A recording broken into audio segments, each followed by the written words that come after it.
say the simple word of, well, you got to move to where the work is, but you really don't, not right away, okay? You need to build a body of work. You've got to look for opportunities to voice act in your own community. Because I'm going to tell you something, LA is an expensive place to live, and you best have a good job, or you're going to have a really crappy little apartment in an area that you're not going to like. It's going to scare the hell out of you, okay? So, in New York's the same way, Dallas a little better, okay? Look for opportunities in your own community. There are places in your community where there is voice acting happening every day. Local radio stations, they have people that make commercials. Now, if you live in Miami or in one of the major metropolises, and maybe even Orlando to a certain extent, you may have a little trouble with some of that because of the union regulations and different things like that. But so, you know, if you can't do it here, go to Ocala. You know, they have a radio station. Look for small ad agencies and radio stations in smaller towns and offer to do some voice acting. I started doing $25 commercials for a radio station in Bakersfield when I did my first commercials.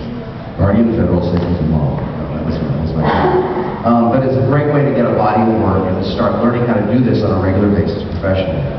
Look for online DA communities. There's a couple of very good ones. There's Voice Actor Alliance, Voice Acting Alliance.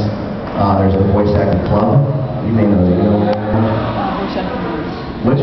Voice Acting Alliance. Voice Acting Alliance, yeah. Now these are communities of amateur and professional voice actors, or people who want to be professional voice actors that gather online and they do little productions. You record them and email it in and they put it all together. And it gives you an opportunity to practice, because practice is the important thing here. But the reason you do all this is stuff to practice. Liza Minnelli had the best line of all people. She had the best line about this. She was asked, what should a young actor do to prepare? And she said, practice, practice, practice. Because there's a lot of luck involved in this. Being in the right place, the right audition, at the right time, and they need your voice.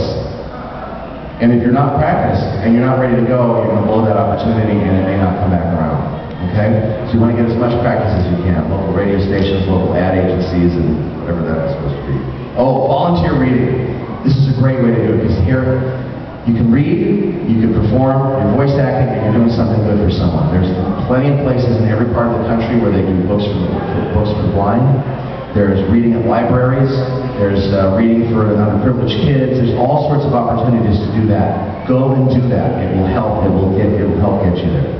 Okay? I'm trying to read this up so we get to the fun.